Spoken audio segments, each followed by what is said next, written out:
예배 중에 첫 곡이 우리가 잘 아는 찬송가 야곱에 관한 찬송을 불렀습니다. 사진을 한 장 보여드리고 설교를 시작하겠습니다. 흑백 사진이라 잘 안 보이겠지만 좀 사진을 확대해 줄 수 있을까요? 네. 남자가 키스를 하고 있죠? 이게 무슨 상황일까요? 여러분 이 형체를 좀 보이시나요? 한 사람은 거꾸로 매달려 있고 그리고 거꾸로 매달려 있는 사람은 두 팔을 아래로 축 들여놓고 있고 또 한 사람은 그의 입에다 대고 뭐 하고 있나요? 인공호흡을 하고 있습니다.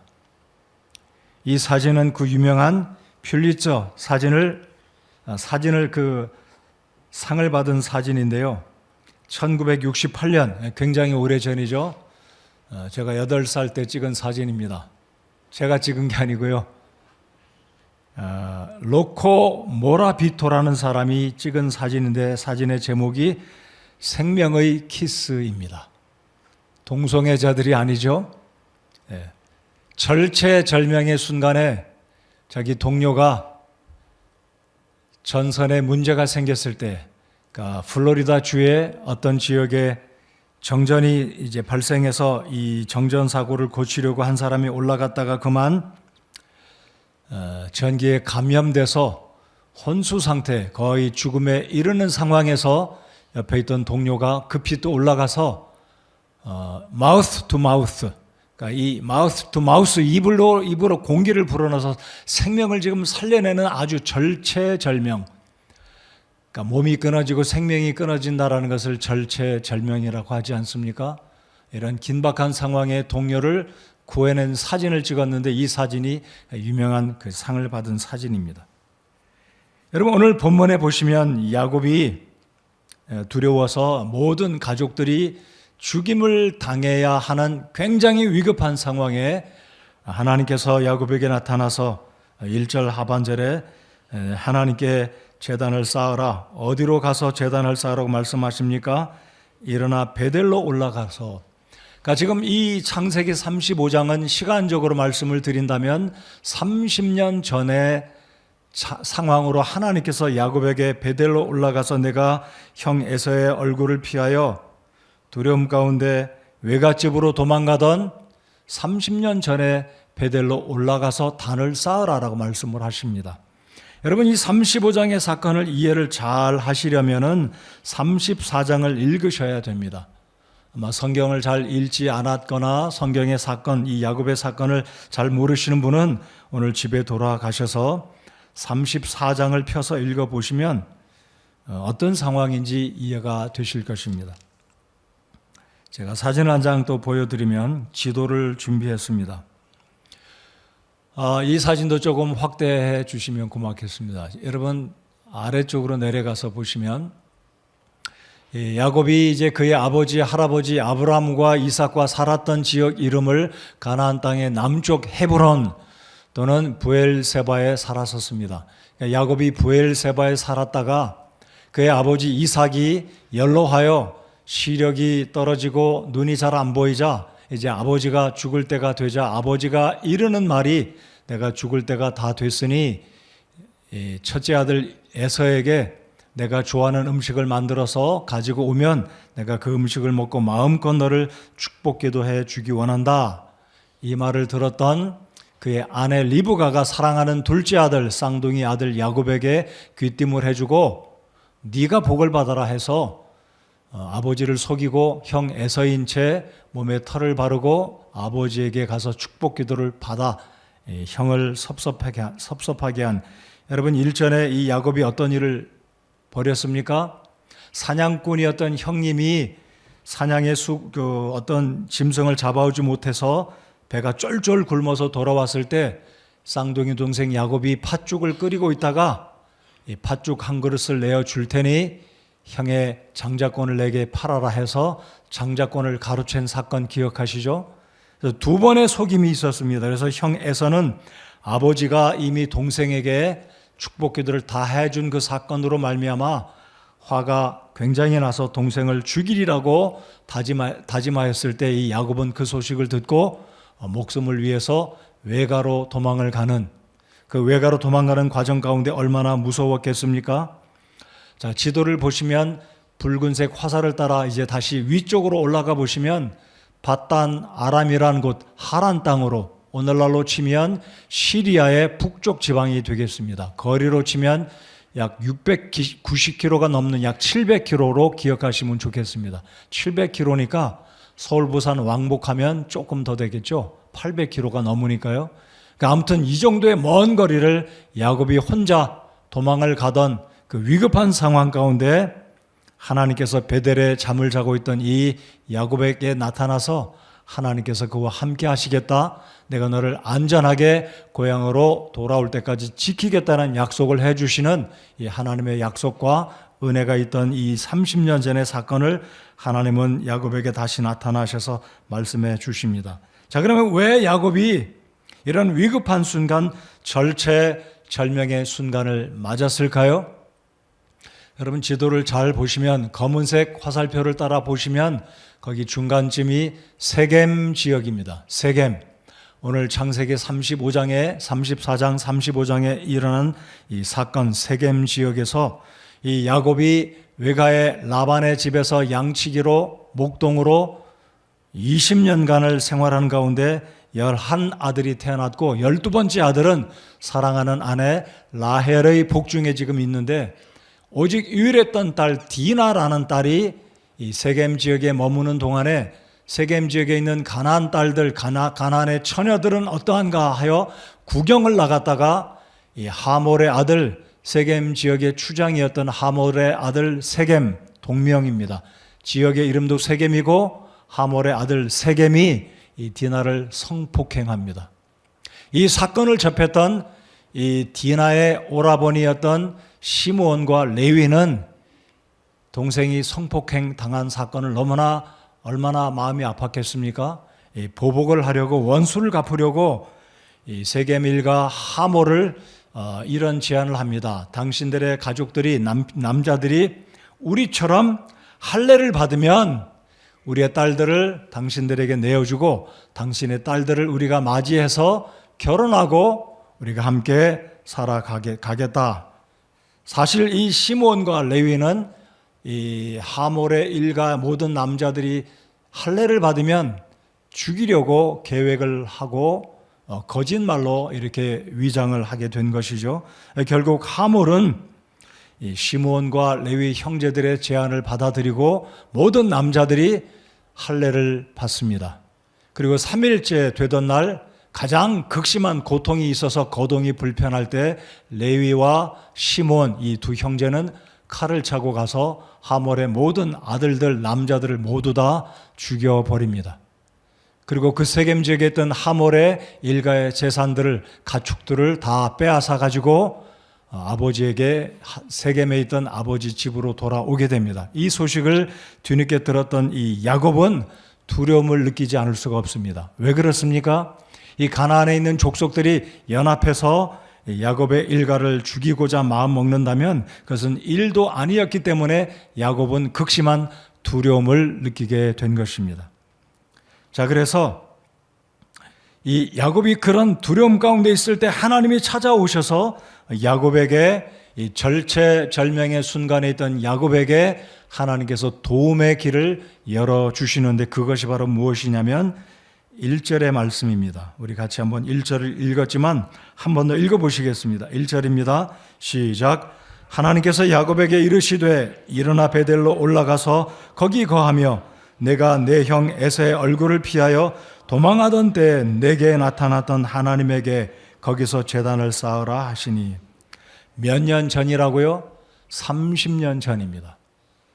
30년 전이니까 굉장히 시간이 많이 흘렀죠. 그러니까 야곱이 외가 바단 아람에서 20년간을 지내고 다시 아버지 집으로 내려오게 되는데 어떤 이유로 이 야곱이 세겜 땅에서 약 10년가량 적지 않은 기간을 세겜 땅에 땅을 사고 집을 짓고 거기서 양떼를 치면서 거주하게 됩니다.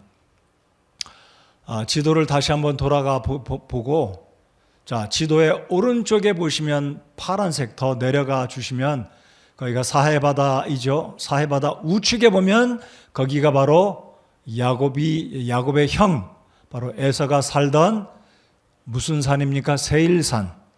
여러분 창세기를 읽다 보면 야곱이 형을 만나게 되는데 야곱이 용서를 해줍니다.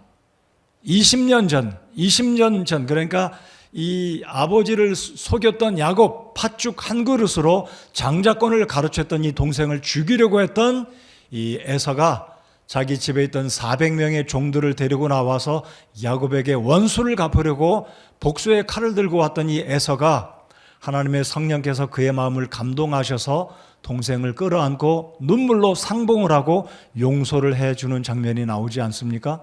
그런데 이 에서가 동생을 보았더니 어린애들을 데리고 온 겁니다. 그러자 에서가 내가 너를 호위해서 보호하겠다. 내 목적지까지 내가 너와 함께 가겠다. 에스코트를 해주겠다라고 이야기하지 않습니까? 그럴 때 이 야곱이 또 둘러댑니다. 둘러대고 아무튼 이 형 에서는 바로 세일산으로 내려가는데 바로 그 초록색 그래서 세일로 돌아가게 되고 야곱은 세겜에 머물게 됩니다. 어찌된 영문인지 모르겠어요. 야곱은 본래의 계획대로 바단 아람에 있을 때 하나님께서 20년 만에 나타나서 야곱아 너는 이제 너의 처자를 데리고 너의 아버지 집으로 돌아가라. 헤브론으로 또는 부엘세바로 돌아가라는 명령을 받고 야곱이 하나님의 명령을 받고 처자를 데리고 그동안 얻었던 6년 동안 힘들게 일해서 얻었던 가축을 데리고 집으로 내려오는데 어찌된 영문인지 야곱이 세겜 땅에서 정착합니다. 하나님의 계획은 아니었어요. 자, 그럴 때 어찌된 일인지 하나님의 섭리 가운데 사건이 벌어지는데 그 사건이 바로 디나의 사건입니다. 사단이 일어난 거죠. 하몰의 일가가 남자들이 모두 다 죽임을 당하는 이 사건으로 인해서 야곱이 드디어 두려움을 느낍니다. 자, 그래서 오늘 말씀을 통해 이 위기 가운데 제가 사진을 보여드렸듯이 우리의 인생 가운데는 때때로 절체절명의 순간들이 찾아옵니다.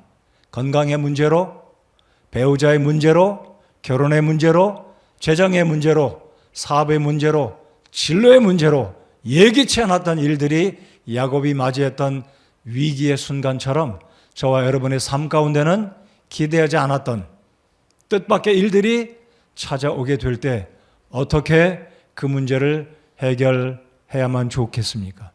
자, 오늘 야곱에게 이런 절체절명의 순간에 야곱은 자신의 방법으로 해결하려고 애썼는지는 모르지만 오늘 본문에 보면 30년 전에 하나님께서 야곱에게 나타나서 약속하신 하나님 그 약속을 이루어가고 계셨다라는 것을 기억하시면서 어찌 보면 이제 음력으로 우리가 새해를 또 시작하지 않았습니까?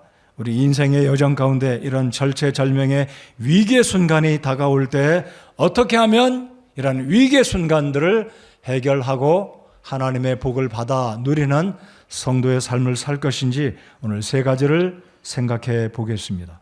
자, 왜 하나님은 야곱에게 야곱아 너 베델로 올라가서 거기에 단을 쌓고 30년 전, 하나님이 30년 전이라고 언급을 하지 않으셨지만 하나님은 야곱을 상기시켜 주시는 표현이 있었습니다.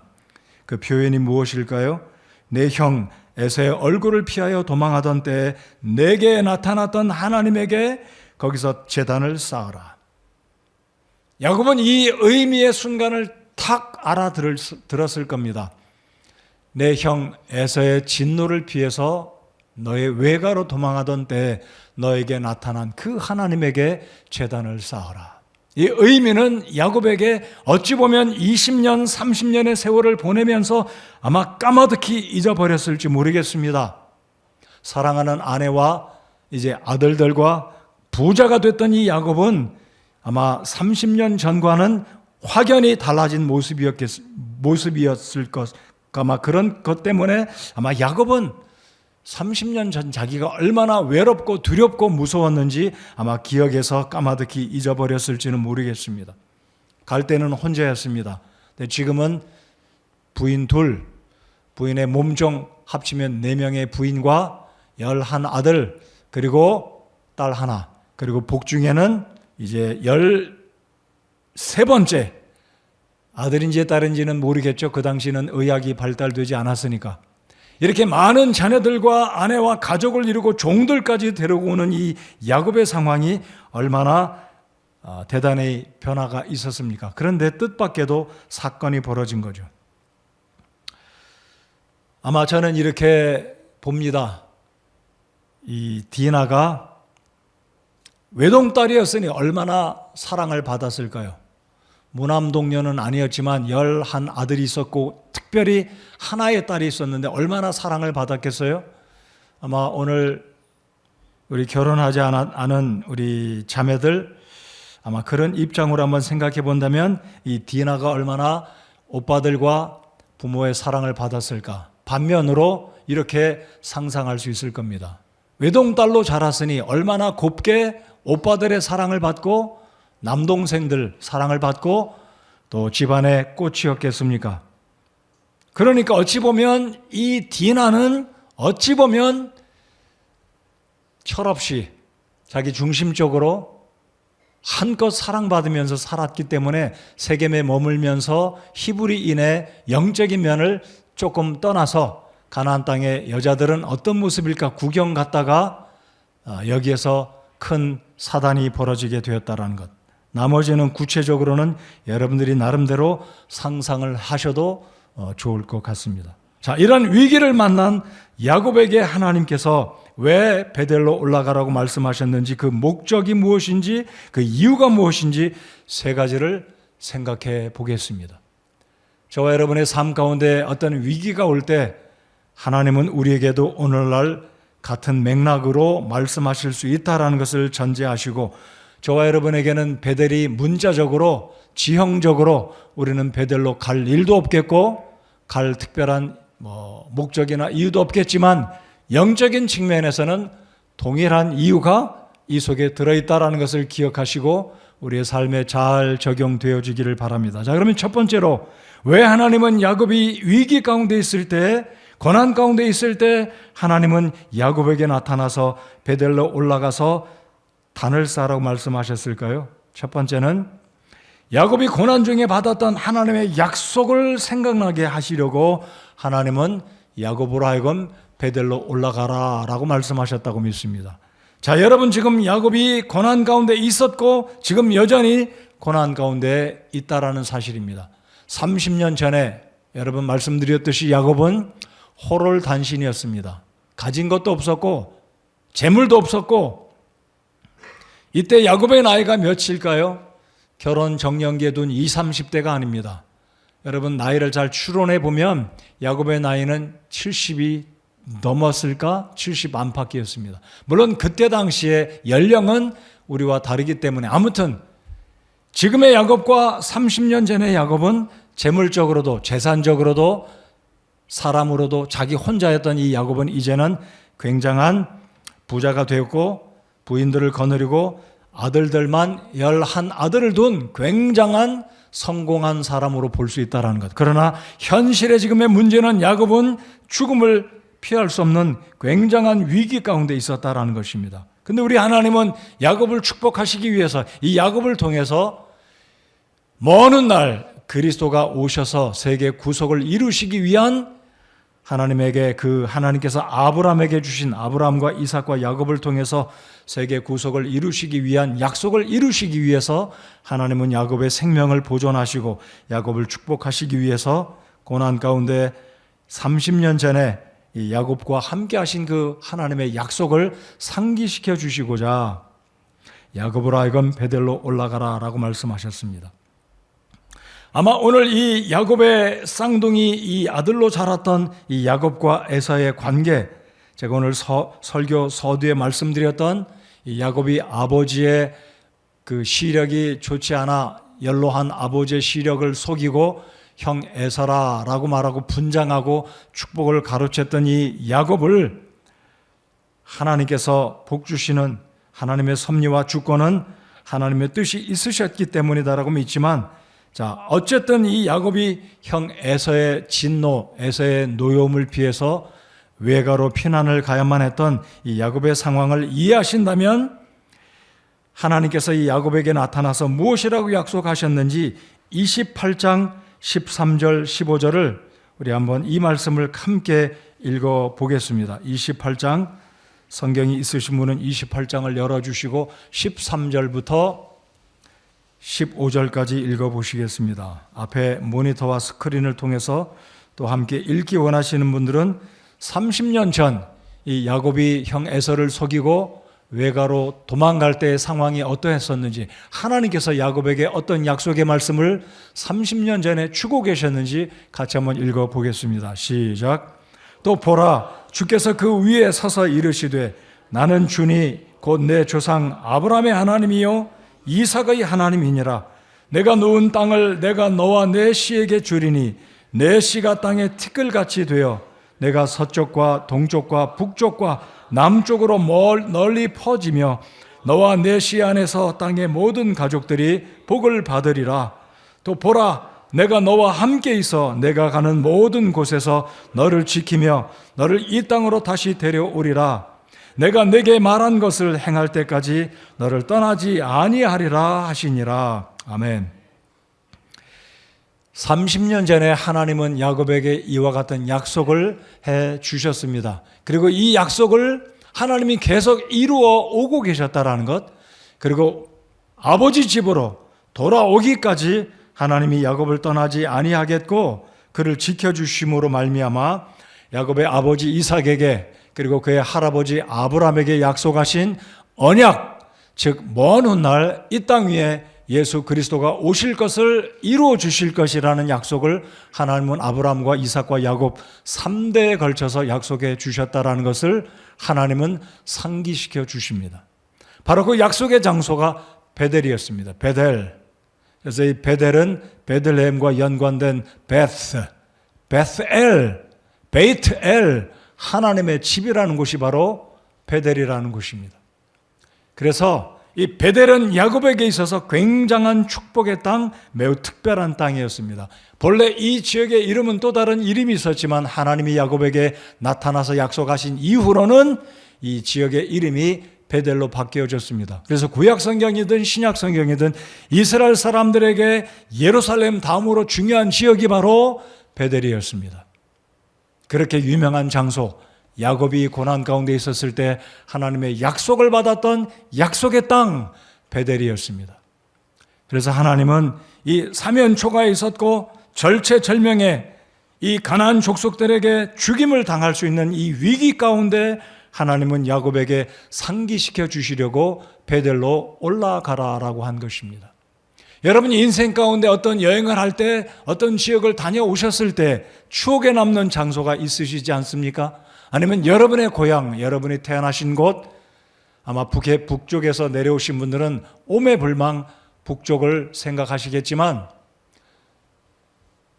여러분 어젯밤 늦게 주무신 분들이 많으신 것 같아요. 툭툭 쳐주는 분이 계셔요. 끄떡이 계신 분도 계십니다. 죄송하지만 조금 기운을 내시고 앞을 봐주시면 고맙겠습니다. 내일도 쉬는 날이시니까 내일도 쉬시고.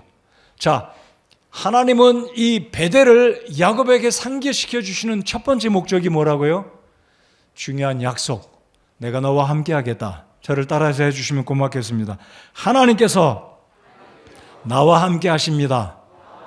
동일한 약속입니다. 이 야곱이 두려움 가운데 있을 때 30년 전의 사건으로 그 장소로 돌아가라고 하시는 하나님의 목적은 야곱아, 내가 30년 전에 두려워서 형 에서의 두려움 가운데 내가 외가로 도망갈 때 내가 너에게 나타나서 내가 너를 안전하게 너의 집으로 돌아오기까지 내가 너를 떠나지 아니하고 내가 너를 지켜주겠고 내 모든 쓸 것을 공급하겠다고 하신 그 약속의 말씀, 그 약속의 장소, 축복의 땅, 하나님의 집에 그 약속의 땅으로 야곱을 올려보내는 이 의미를 하나님께서 약속을 상기시켜 주시고자 하나님은 야곱에게 나타나셨다라는 것입니다.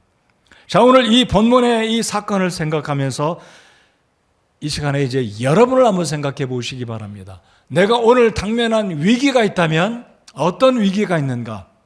재정의 위기인가요? 건강의 위기인가요? 사업과 직장의 위기인가요? 여러분, 자녀의 문제로 어떤 위기 가운데 있다면 하나님께서 저와 여러분에게 주신 성경의 약속들을 붙들었다면 하나님께서 여러분이 구원받고 난 이후에 어떤 위기 가운데, 어떤 경험 가운데 하나님께서 설교 시간이 되었든 여러분이 집에서 여러분 스스로가 성경 말씀을 읽었을 때이든 어떤 약속을 하나님이 주셨든지 그 약속을 다시 한번 생각하시고 붙들어야 한다라는 것입니다. 그런 약속들이 있으신가요? 아마 우리 모든 성도들에게는 이러한 모종의 크고 작은 약속들을 하나님의 말씀을 통해 다 받으셨으리라고 제가 믿습니다. 없으신 분들은 받으실 수 있기를 바랍니다. 이러한 약속들을 붙들고 하나님은 우리에게 약속하신 그 말씀은 변개하지 않으신다. 꼭 약속하신 바는 이루시는 하나님이시다라는 것. 그래서 30년 세월이 흘렀지만 하나님은 아브라함과 이삭과 야곱에게 약속하신 먼 훗날 아브라함의 후손을 통해 땅에 있는 모든 족속이 복을 받게 하신다는 이 하나님의 엄청난 놀라운 메시아에 대한 약속을 하나님은 이루시기 위해서 야곱의 생명을 붙드시고 지켜주시고 그리고 고향 땅으로 돌아가게 하시는 그 하나님의 계획을 이 본문의 말씀을 통해서 우리가 보아야만 한다라는 것입니다. 이 약속을 받았던 야곱이 3절에 무엇이라고 가족들에게 이야기합니까? 3절 한번 눈으로 보시기 바랍니다. 35장 3절입니다. 우리가 일어나 베델로 올라가자. 일어나 베델로 올라가자라고 말합니다. 자, 그러니까 세겜 땅은 해발 약 600m라면 베델 땅은 800m 이상이기 때문에 여러분 지도를 보시면 베델은 북쪽에 있고 베델은 남쪽에 있고 이 세겜은 더 북쪽에 있습니다. 일반적으로 남쪽에서 북쪽으로 올라갈 때 지도에서 볼 때 여러분 하얀색 동그라미를 보시죠. 하얀색 아래가 베델이고 세겜은 위쪽에 있습니다. 근데 지금 하나님께서 야곱에게 베델로 가라고 말씀하시자 야곱이 말하기를 가족들에게 아내와 아들들에게 집에 있는 모든 종들에게 일어나 베델로 올라가자. 여러분 지도상에서 보면 남쪽으로 내려와야 됩니다. 근데 올라간다는 말은 베델이라는 이 지역은 특성상 해발 800m 이상이고 세겜은 600m 고지대이기 때문에 베델에 올라가자라고 이야기한 의미를 착각하지 않으시기를 바랍니다. 지형학적인 이유이기 때문에. 자, 그래서 야곱은 어쨌든 가족들을 데리고 베델로 올라가게 됩니다. 두려웠지만 야곱은 하나님의 약속을 기억하며 그 30년 전의 그 축복들, 하나님이 약속해 주신 모든 약속들을 기억해 보니까 이미 하나님이 함께 하셨고 호롤단신 외가로 갔었지만 이제는 11 아들과 딸 하나를 거느리고 많은 재산을 소유한 부자가 되어서 하나님의 약속이 실로 이루어졌던 것을 본인이 기억하고 그동안 잊었던 하나님의 약속의 땅, 그 베델로 올라가는 이 야곱의 믿음의 결단을 우리가 볼 수 있다라는 것입니다. 자, 이제 두 번째로 왜 하나님은 야곱으로 하여금 베델로 올라가라고 하셨을까요? 두 번째는 여러분 주보에 있는 두 번째 대지를 한번 보시기 바랍니다. 30년 과거를 정리하고 믿음의 무엇을 위하여일까요? 믿음의 재정비입니다. 영적인 개혁이죠. 다른 말씀으로 말씀을 드리면 믿음의 재정비, 영적인 개혁을 이루기 위해서 여러분 30년간 야곱의 삶은 어떠했을까요? 아무래도 아버지와 할아버지에게 영적인 영향을 받았었지만 그가 밧단 아람에 가서는 우상을 섬겼던 라반, 그리고 지금 현재에도 라헬은 아버지의 우상을 숨겨서 훔쳐가지고 오지 않았습니까? 여러분 창세기를 읽다 보시면 이 야곱이 야반 도주를 하지 않습니까? 자기의 처가의 식구들에게 이별을 고하지 않고 작별 인사하지 않고 밤중에 도망을 갑니다. 그럴 때 이 야곱의 아내 라헬은 자기 아버지의 우상 드라빔을 조그만 목각 인형을 훔쳐서 자기 품에 가지고 도망을 갑니다. 그 이유는 무엇일까요? 무슨 의미이겠습니까? 아니 야곱의 아내가 하나님을 섬게 되는 라헬조차도 우상을 가지고 있었다라는 것. 밧단 아람을 떠날 때 하란, 우상을 섬기는 그 지역을 떠날 때 하란의 이 우상의 모습을 여전히 이 라헬은 소유하고 있었다는 것. 자, 오늘 3절 한번 보시기 바랍니다. 자, 야곱이 베델로 올라가자라고 이야기할 때 4절을 보시면, 잘 보시면 무엇이라고 여기에 표현되어 있냐면 4절을 보시기 바랍니다. 그들이 자기들이 손에 있던 모든 이방신과, 이게 그들은 누구일까요? 그러니까 야곱의 일가 가운데 한 사람만 우상을 숨겼다면 라헬이 그랬어야 되는데 본문 4절은 그들이 자기들의 손에 있던 모든 이방신과, 그러니까 이 야곱의 집안에는 11 아들과 한 딸, 그리고 부인들, 그리고 그 집안에 있던 종들이 우상을 섬기는 사람들이 한둘이 아니었다라는 겁니다. 자, 이대로는 야곱이 약속의 땅으로 돌아가서 언약의 자손으로 하나님의 구속의 계명을, 구속의 그 계획을 이루고자 할 때 믿음의 조상으로는 이 모양으로는 안 된다라는 것 야곱은 잘 알았기에 베델로 올라가기 직전에 영적인 쇄신과 믿음의 변화를 이루고자 야곱은 가족들에게 이르기를 너희들에 있던 모든 우상을 버려라. 너희들 손에 있던 이 이방신과 자기들의 귀에 있던 모든 귀고리를 빼서 버리게 되는 믿음의 쇄신과 영적인 개혁, 영적인 변화를 야곱은 이루어야 함을 알았던 겁니다. 여러분, 야곱은 우상을 숨겼다라고 저는 보지 않아요. 그러나 그의 아내는 우상을 가지고 있었습니다. 이 가정에, 이 야곱의 가족 가운데 우상을 섬기고 있었다는 것 여러분 상상이 가십니까? 사실이 그랬습니다. 자, 그렇다면 저와 여러분의 삶 가운데는 우상을 섬기고 있는지 한번 생각해 보십시다. 제가 믿기로는 저희 교회 성도님들 가운데 돌이나 나무나 금이나 어떤 형상을 깎아 만든 것을 여러분의 집에 가장 중요한 장소에 모셔두고 섬기고 있는 우상 숭배자는 한 분도 없다라고 저는 믿어요. 여러분, 우상 숭배하는 분 계신가요? 부적 달고 부적 가지고 다니시는 분 없다고 제가 믿습니다. 그러나 우리 마음속에 자칫 잘못하면 우상을 숭배할 수 있다는 것, 그렇죠? 인정하십니까?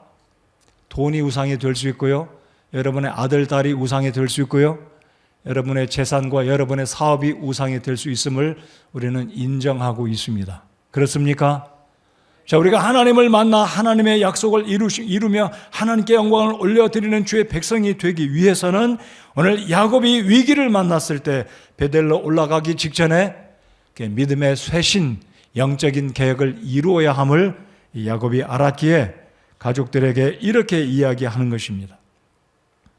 자, 이 모든 가족들이 야곱의 말에 순종하고 귀걸이, 코걸이를 다 빼앗고 빼서 야곱에게 전달하였고, 그들이 가지고 있던 우상신들, 조그마한 목각의 우상들을 다 야곱에게 전달했다라고 믿습니다. 4절 하반절을 보실까요? 자, 이들이 우상신과 자기들의 귀에 있던 모든 귀고리를 야곱에게 주니 야곱이 그것들을 세겜 옆의 상수리 밑에 뭐라고 기록합니까? 숨겼더라. 이 의미가 뭔가요? 뒤에 몰래 가서 다시 파내서 가지고 가지 못하도록 야곱이 혼자 가족들이 모르는 곳에 숨겼다라는 거예요. 다시는 파내서 가지고 가지 않도록 아무도 모르게 야곱이 혼자 가서 파묻었다라는 겁니다. 야곱이 얼마나 철저합니까? 다 내놔라. 우상 숭배하는 것, 우상들, 귀걸이, 이 이방의 문화들. 그래서 이 하나님께서 야곱으로 하여금 베델로 올라가라고 말씀하신 두 번째 이유는 언약의 백성, 하나님의 뜻을 이루기 위해서는 바단 아람에서의 20년, 세겜에서의 10년, 우상의 문화, 이방인의 문화, 잘못된 모든 것들을 버리고 변화를 이루고 언약의 땅, 약속의 땅, 30년 전에 하나님이 나타나신 축복의 장소로 나아가기 전에 우상을 다 버리고 잘못된 풍습을 버리고 이방의 문화를 온전히 변화를 이루고 베델로 올라가게 하십니다라는 것을 기억하시기 바랍니다. 자, 오늘 제가 이참에 말씀드리고 싶은 게 우리 그리스도인들로서의 모습을 살펴보기를 원합니다. 소위 말하는 우리 침례 교도들이 예배당에 가서 예배를 드릴 때, 우리 그리스도인들이 교제할 때 우리의 복장에 대해서 미국에 있는 침례 교도들의 모습을 우리가 종종 이야기합니다. 소위 말해서 영어로 드레스 코드라고 합니다. 복장, 형식적인 어떤 형식화된 그리스도인들의 옷 복장은 어떠해야 하는가? 제가 오늘 일부러 쳐다본 것은 아닌데 오늘 헌금 시간에 특송을 했던 2명의 형제와 3명의 자매들, 3명의 자매들은 치마를 입고 있었습니다. 제가 일부러 본 건 아니에요. 근데 제가 바로 앞에 제가 앉아서 보니까 3 자매들이 치마를 입고 왔어요. 오늘 바지 입고 오신 자매님들 제가 손들라고 말씀하지는 않겠습니다. 정확하게 말씀드리면 오늘 21세기 우리 한국의 문화에서도 바지는 non-formal하다라고 말할 수 없습니다. 왜냐하면 법조계 여성들도 국회의원 가운데 여성분들도 정식적인 어떤 공식 석상에서 바지를 입고 뭘 발표하잖아요.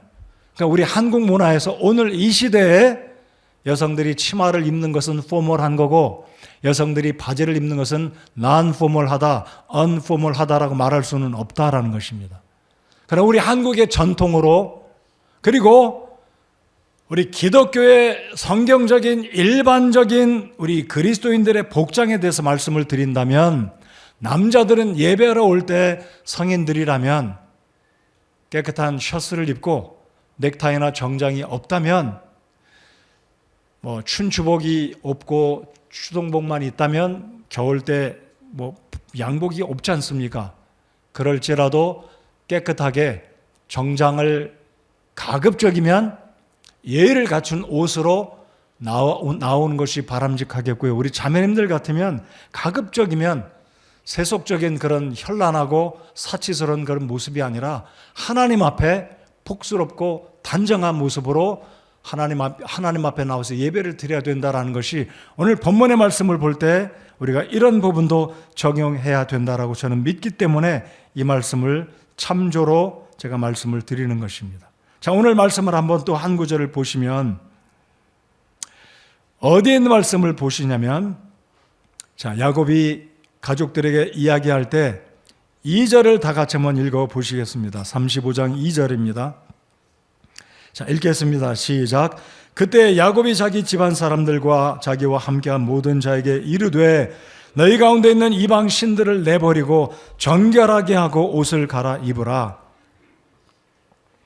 자, 이 옷을 갈아입는다는 의미는 더러운 옷을 갈아입으라는 의미도 볼 수 있겠고요. 새 옷으로 갈아입는다는 의미도 될 수 있겠지만 세겜성에 있던 이방인들의 복장을 모방하고 입고 있다면 그런 복장도 이제는 정리하고 하나님의 백성다운 히브리인들의 전통의 옷을 입어라라는 측면으로 저는 본다는 거죠.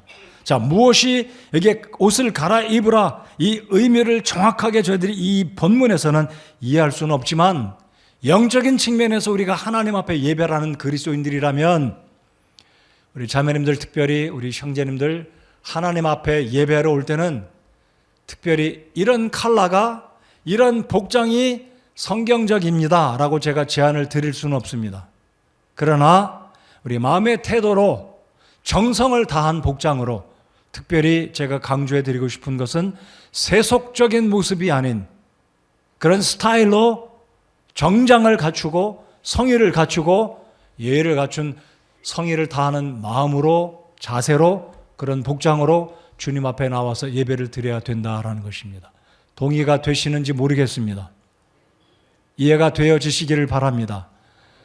남자들은 항상 정장을 입고 오라는 말은 아닙니다. 그러나 우리 성인이 된 우리 어른 된 우리 성인 18세 19세 이상이면 다 이성이 있지 않습니까?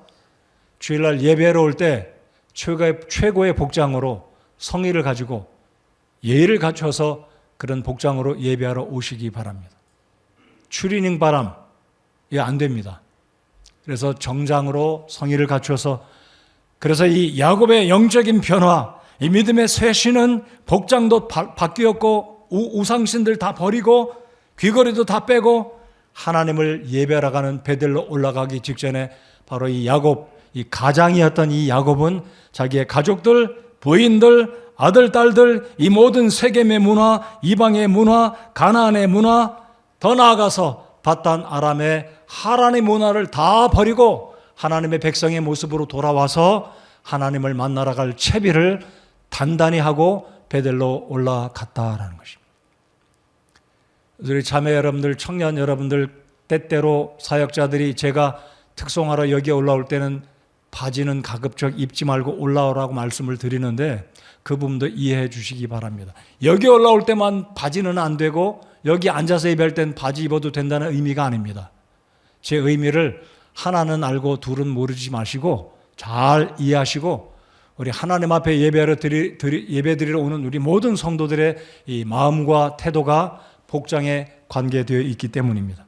그래서 음악이 바뀌어지고 복장이 바뀌어지면 그 교회가 점점점 보수주의적인 교회로부터 근본주의 침례교회 신앙으로부터 벗어나서 세속적인 모양으로 기성교회 모양으로 바뀌어지고 있는 것이 미국에 있는 BBC의 모습입니다. 우리 믿음의 선조는 우리 믿음의 조상은 미국에 있는 BBC에서부터 왔어요. 근데 지금 미국에 있는 BBC 교회들이 복장이 바뀌어지고 교회 음악이 바뀌어짐으로 근본주의 믿음에서 일보, 이보 벗어나 가고 있다는 사실을 우리 결코 간과해서는 안 될 것입니다. 여러분의 담임 목사가 고리타분하다라고 생각되질지 모르겠습니다.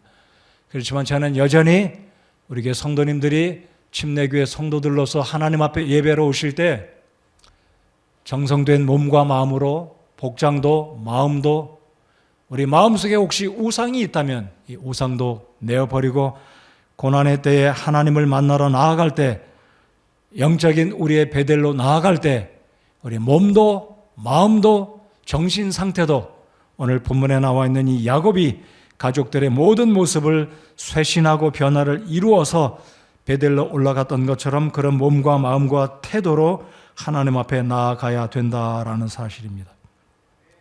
자, 우리 3절을 제가 다시 한번 읽어보겠습니다. 3절입니다. 우리가 일어나 베델로 올라가자. 나의 고난의 날에 내게 응답하시고 내가 가던 길에서 나와 함께 하신 하나님께 내가 거기서 제단을 쌓으려 하노라 하며.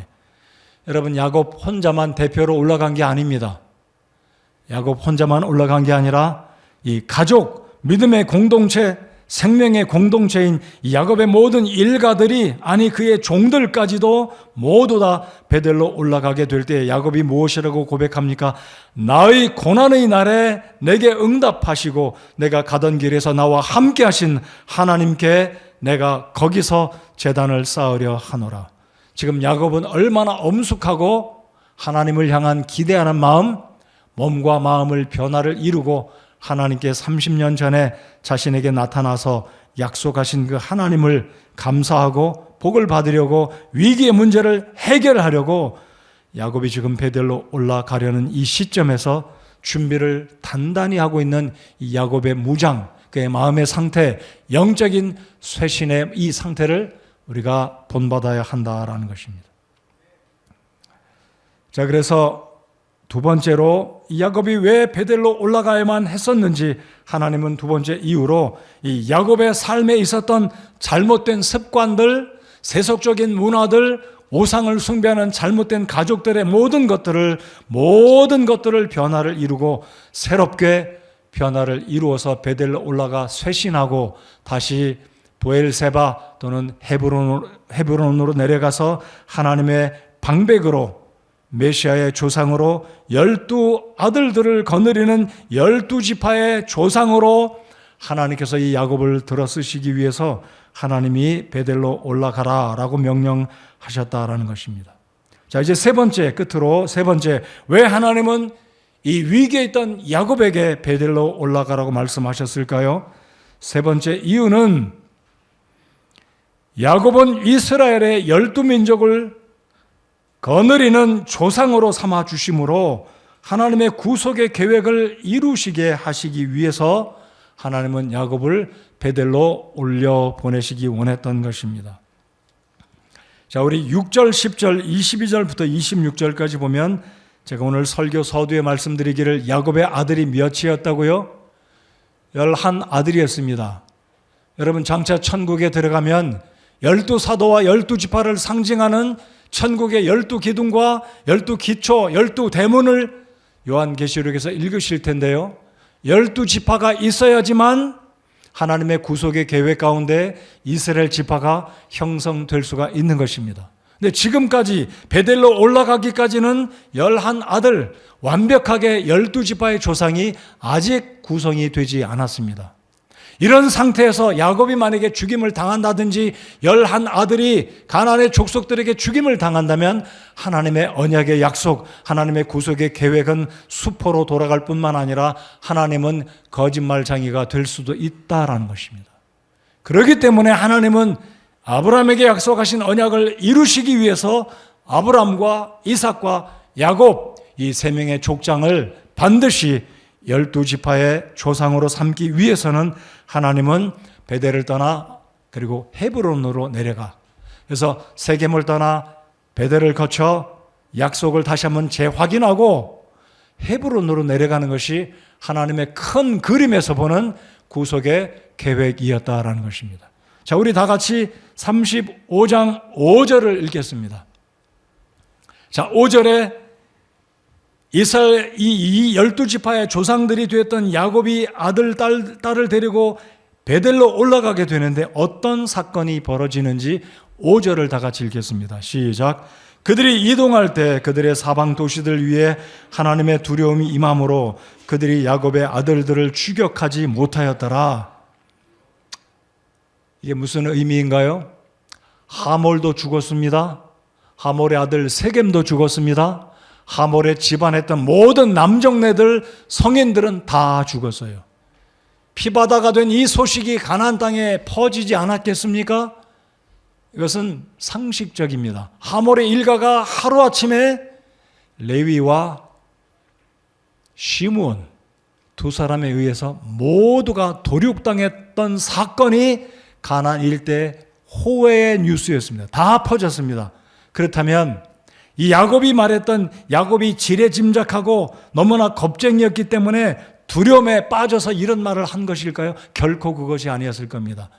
여러분, 가제는 개편이라고 어느 날 왔던 이 히브리인 야곱이 세겜 땅에 거주하면서 많은 재산이 늘어나고 있는 이 모습을 보았을 때 가나안의 원주민들은 호시탐탐 야곱의 일가와 어떻게 해서든지 그들의 재산을 누리고 얻고 나누고 아들, 딸들을 서로 결혼시켜서 야곱의 일가와 함께 연분을 맺기를 원했던 것이 가나안 족속들이었을 것입니다. 그런데 이게 무슨 일입니까? 하루아침에 하몰의 일가가 모두 다 죽임을 당했다는 소식을 들었을 때 이 가나안 족속들은 야곱에게 안갚음, 보복, 원수 갚기를 동맹했을 것입니다. 여러분, 창세기 15장에 보면 어떤 사건이 있습니까? 이 가나안의 원주민 4명의 왕들이 이 가나안의 이 전쟁의 사건을 창세기 앞장에서 읽어보시지 않습니까? 이 당시 가나안의 부족들은 이러한 일들이 있다면 동맹을 맺어서 피해를 당한 자신들의 이웃 부족들을 돕는 것이 다반사였다는 것. 그렇다면 야곱이 말한 것은 과장된 것도 아니고 거짓말도 아니기 때문에 아마 이 가나안에 있는 족속들은 하몰과 친분이 있던 족장들은 보복을 하려고 야곱에게 쳐들어오려고 준비를 단단히 했을 것입니다. 자, 그런데 야곱이 베델로 올라갈 무렵에 하나님께서 나타나서 이들을 도와주심으로 5절에 있는 말씀처럼 하나님의 두려움이 임했다라는 겁니다. 그러니까 모든 이 전쟁을 준비하려던 가나안 부족들에게, 추장들에게, 리더들에게, 이 군사들에게 두려움이 있어서 아무도 야곱의 가족들을 추격하려고 생각하는 사람들이 하나도 없었다는 것. 이게 우연이겠습니까? 하나님께서 30년 전 야곱에게 약속하신 그 약속을 또한 하나님은 지금 지켜주고 계신다라는 것입니다. 여러분, 우리 하나님 아버지가 얼마나 신실하십니까? 여러분, 하나님은 우리에게 나타나셔서 때때로 귀에 들리도록 눈에 보이도록 하나님의 약속을 확증시켜 주시지는 않지만 말씀을 통해서 다시 한번 말씀의 약속을 재확인시켜 주시고 성령 하나님을 통해 우리에게 위로해 주시고 우리를 붙들어 주시고 보호하시는 신실하신 하나님이심을 확신하시기 바랍니다. 그래서 하나님은 이 야곱이 이동할 때 모든 가족들 숫자라고 친다면 얼마나 되겠습니까? 성경에 야곱의 가족들 일가가 숫자로 기록되지는 않았지만 어림잡아 볼 때 50명 미만, 30명 안팎이 되지 않을까 생각합니다. 그렇죠? 자, 그럴 때 가나안에 있는 부족들이 이들을 추격하기를 두려워하였고 하나님께서 무사히 야곱의 일가가 베델에 올라가서 하나님께 제사를 드리고, 그리고 베델에서 하나님께 제사를 드린 후에 야곱은 드디어 가족들을 데리고 아버지가 살고 있던 브엘세바 헤브론으로 내려가서 아버지를 상봉하게 되는데, 그 사이에 누가 태어납니까? 라헬이 죽고 드디어 12지파의 마지막 번째 아들 베냐민이 출생합니다. 그게 바로 18절입니다. 읽지는 않겠습니다. 그리고 22절부터 26절까지 12 아들들의 이름이 언급됩니다. 자, 우리 한 구절을 한번 읽어 보시겠습니다. 한 구절, 10절을 다 같이 읽겠습니다. 10절 굉장히 중요한 구절인데 10절을 다 같이 읽으면서 우리 마음속에, 여러분의 마음속에 위기와 고난의 때, 절체절명의 순간이 올 때에 하나님은 우리에게 약속하신 것을 반드시 이루시는 하나님이라는 것을 확신하면서 10절을 다 같이 읽어 보시겠습니다. 10절 읽겠습니다. 시작.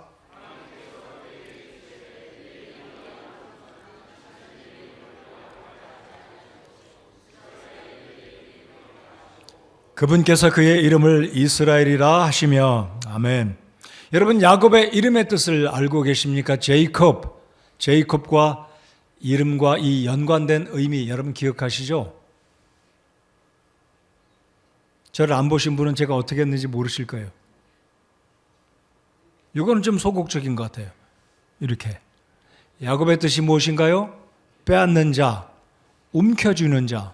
하나님께서 베델로 올라갔던 이 야곱의 믿음을 보시고 영적인 쇄신과 가정에 있던 모든 잘못된 것에 변화를 일으킨 야곱의 그 마음을 하나님이 보시고 나타나셔서 확인시켜 주시기를, 야곱아, 너의 이름이 다시는 움켜쥐는 자, 빼앗는 자, 이의적인 자가 아니라, 약탈자가 아니라 내 이름을 이스라엘이라 부를 것이니 내 이름이 이스라엘이 되리라.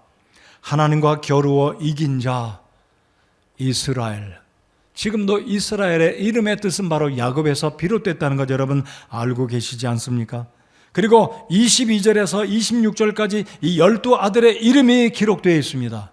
드디어 하나님께서 아브라함에게 약속하신 이 약속들, 세계의 구원을 위한 약속들이 하나씩 이루어가고 있는 모습, 드디어 12지파가 탄생하는 모습을 창세기 35장 베델에 올라간 사건 이후에 12번째 아들이 출생하고 하나님께서 야곱의 이름을 바꿔주십니다. 야곱의 변화된 모습, 야곱의 한층 성화된 모습을 하나님께서 야곱에게 확증시켜주고 계십니다. 어제가 설날이었습니다. 한 해를 또 맞았습니다. 여러분, 우리의 믿음은, 우리의 성화된 모습은 작년보다 새해를 맞은 오늘 새롭게 성숙된 모습으로, 변화된 모습으로, 아니 오늘 이 아침에도 설 명절 기간 중에 주님 앞에 나와 예배를 드릴 때 우리의 삶 가운데 변화되어져야 될 모습이 있다면 어제보다는, 작년보다는 더 성숙된 모습으로, 변화된 모습으로 하나님 앞에 나와야 할 것입니다. 그런 소원이 있으십니까? 우리의 가정이 변화되어지고 우리 각자가 변화되어지고, 특별히 우리 가장 되신 여러분들, 우리 가장 되신 여러분 손 들어 보십시오. 나는 내 가정의 가장입니다 하는 분 손 들어 보십시오. 저 뒤에 한 분은 졸고 계시기 때문에 손 안 드시는데 가장들 손 들어 보세요. 네, 고맙습니다. 손 내리세요. 여러분, 야곱은 가장의 책임을 가지고 아들, 딸, 처자들이 다 죽어야 될 이런 위기 가운데 하나님의 음성을 듣고 베델로 올라갈 때 가장으로 책임을 지고 너희들 우상을 다 버리고 옷을 갈아입고 베델로 올라가자. 가장의 책임을 확실히 했습니다. 가장이 바로 서면 그 가정이 바로 서게 됨을 우리가 믿는 것입니다. 가장이 되신 여러분들, 여러분의 가정을 확실히 세우기 원하신다면 가장 되신 여러분들 잘 하시기 바랍니다. 이제 말씀을 맺도록 하겠습니다. 드디어 이 야곱의 이름이 바뀌어지고 하나님께서 뭐라고 말씀하시냐면 11절을 보시기 바랍니다. 하나님께서 그에게 이르시되 나는 하나님 곧 전능자니라. 다산하고 번성하라. 민족과 민족들의 무리가 내게서 나오고, 마지막 11절 하반절에 줄을 긋기 바랍니다. 왕들이 내 허리에서 나오리라. 왕들이 내 허리에서 나오리라. 이게 무슨 의미냐면요, 예수 그리스도가 너의 후손 가운데 태어날 것이다 라고 말씀하십니다. 우리 하나님께서 야곱을 통해 메시아의 조상으로 유다 지파에서 야곱의 네 번째 아들 유다를 통해서 먼 훗날 메시아 예수 그리스도가 오실 것을 약속해 주셨다는 것입니다. 바로 이런 약속들을 베들로 돌아가서 하나님의 약속을 상기시킴 받고 변화를 이루고 영적인 쇄신을 이루고 야곱으로 하여금 12지파를 하나님이 주심으로 먼 훗날 이 땅 위에 예수 그리스도가 오신다는 것을 상기시켜 주시고 하나님의 언약을 성취시키시고자 하나님은 야곱으로 하여금 베델로 올라가게 하셨다. 아니, 하나님은 야곱으로 하여금 베델로 반드시 올라가서 하나님의 약속을 상기시켜 주시고 믿음의 조상답게 영적으로 바로 선 가장으로 12방백의 조상으로 하나님은 야곱을 쓰시고자 불러주시고 보내주셨다는 것. 가나안의 지파들, 가나안의 이 조상, 각 뭐라 그럴까요? 가나안의 거주민들로 하여금, 가나안의 족속들로 하여금 이 야곱의 일가를 하나님께서 상하지 못하도록 하나님이 특별히 역사하신 모습도 오늘 5절에서 우리는 볼 수 있어야 하는 것입니다. 오늘 이 시대에 하나님께서는 구속의 역사를 누구를 통해서 완성하실 것입니까?